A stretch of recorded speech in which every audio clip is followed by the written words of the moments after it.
नमस्कार दोस्तों, talk show channel में आपका स्वागत है। कैसे हो?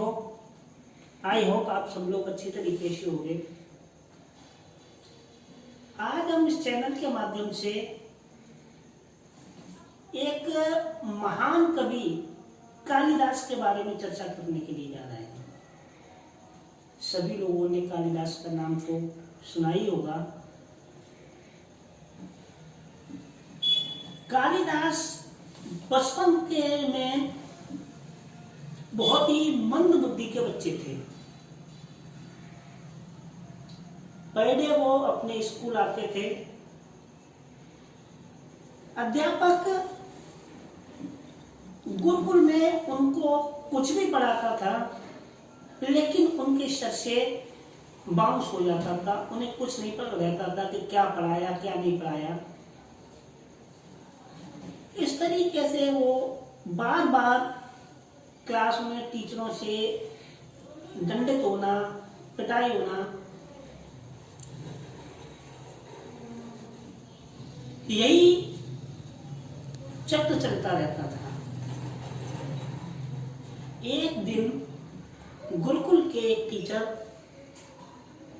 बहुत ही अपने आप में वो हो गए कि आखिर इस बच्चे को हम इतना पढ़ाते हैं, इतना समझाते हैं, लेकिन इसके दिमाग में कोई बात नहीं बैठती।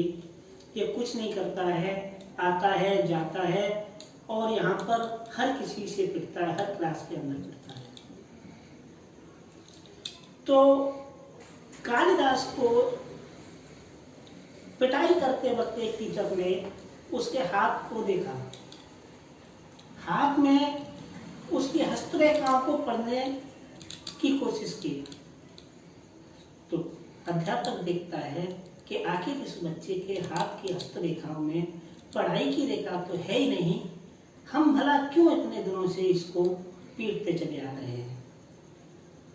तो वो अपने आप में एकदम बहुत ही नर्वस फील करता है कि हम इतने दिनों से इस तरीके से इतना जोर समझाने के बावजूद भी नहीं हो रहा है, पीटते चले आ रहे हैं। उसको समझाता है कि बेटा, आज के अलावा आप डेली स्कूल आओ, जाओ, सभी के साथ खेलो कूदो और तुमको अब कभी भी पिटाई नहीं की जाएगी। तो कालिदास इस चीज से एकदम जो है अचंभित हो जाते और अपने गुरु से पूछते हैं कि गुरु जी, इस चीज आप कह रहे हो कि अब हम जो कोई भी आपको पिटाई नहीं करेगा, ऐसा क्यों? मैं अगर नहीं बताता हूँ, नहीं वो याद करता हूँ, तो उसका दंड का आभारी हूँ, दंड जो सहने लायक हूँ। गुरु जी कहते हैं कि बेटा,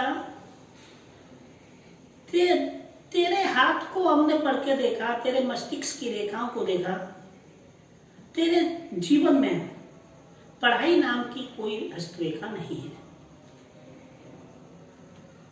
कालिदास को ये बात अंदर ही अंदर बहुत ही कुंठित कर गई, बहुत ही ठेस पहुंचाने लगी और वो उस वक्त तो कुछ नहीं कहता है गुरुजी से कि अच्छा गुरुजी, हाथ के अंदर पढ़ाई की भी कोई हस्तरेखा होती है कि हाँ बेटा, अपने जीवन में अपने हस्तरेखाओं में एक पढ़ाई की भी रेखा होती है, जिससे कि भविष्य के बारे में बताया जा सकता है कि तुम भविष्य में कितने पढ़ लिख सकते हो, तुम क्या कर सकते हो। तो चलिए कोई नहीं, इतना कहकर कालिदास अपने घर के लिए चले जाते हैं। घर पर जाकर कालिदास एक तेज धारदार हथियार से, और जहां गुरुजी ने बताया था कि जिस हाथ में पढ़ाई की हस्तरेखा होती है, उस हाथ को ही काट देते हैं। तो मात्र केवल अपने हस्तरेखा को, पढ़ाई की हस्तरेखा को बनाने के लिए। दूसरे दिन कालिदास फिर स्कूल आते हैं। हाथ में पट्टी बनी हुई है। माँ बाप को कुछ नहीं बताते हैं। हाथ में पट्टी बंधी है तो गुरु दूसरे दिन पूछते हैं कि बेटा कालिदास, हाथ में ऐसा क्या हो गया? तो कालिदास कुछ नहीं बताते, शांत हो जाते हैं। एक दिन बीतता है, 2 दिन बीतता है, हाथ में घाव इतना बड़ा हो गया था कि वो जो 2-4 मतलब जो हफ्ते चलता है, तो एक दिन गुरुजी द्वारा फिर पूछते हैं कि कालिदास आखिर हुआ क्या था इस हाथ में जो कि ये घाव सही नहीं हो रहा है। तो कालिदास अपने गुरुजी को बताते हैं कि गुरुजी, आपने उस दिन मेरे से कहा था कि आपके हाथ में पढ़ाई की हस्तरेखा नहीं है, आप अपने जीवन में पढ़ाई नहीं पढ़ सकते हो, तो वो हस्तरेखा बनाई है मैंने अपने हाथ में कि आखिर मेरे हाथ में, सभी के हाथ में हस्तरेखा होती है, मेरे हाथ में क्यों नहीं है। मैं भी अपने हाथ में हस्तरेखा बनाऊंगा और मैं भी पढ़ूंगा। तो इस कहानी का तात्पर्य केवल इतना है, और उस कालिदास के बारे में सभी को पता है कि आगे चल के कालिदास इतने महान उपन्यासकार और कवि हो जाते हैं। केवल क्या था कि एक दृढ़ संकल्प, अपने आप को प्रेजेंट करने का उन्होंने मन में एक दृढ़ संकल्प कर लिया था कि सभी के हाथ में हस्तरेखा होती है, आखिर मेरे में क्यों नहीं है, और अगर नहीं है तो उसे मेरे को हस्तरेखा को बनाना है। तो कोई भी इंसान जन्म से, भाग्य से अमीर बन के नहीं आता है। अमीर बनने के लिए, जीवन में आगे बढ़ने के लिए उसे उस रास्ते को अपनाना पड़ता है और मन के अंदर दृढ़ संकल्प करना पड़ता है कि हमें यहाँ तक पहुँचना है। अपने जीवन को, अपने जीवन के गोल को एक टारगेट करना होता है।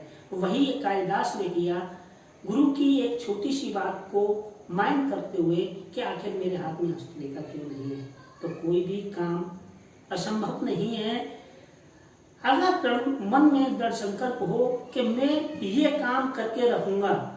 अगर ये चीज है, ये जज्बा है, तो इंसान सब कुछ कर सकता है। बस आज की कहानी में इतना ही।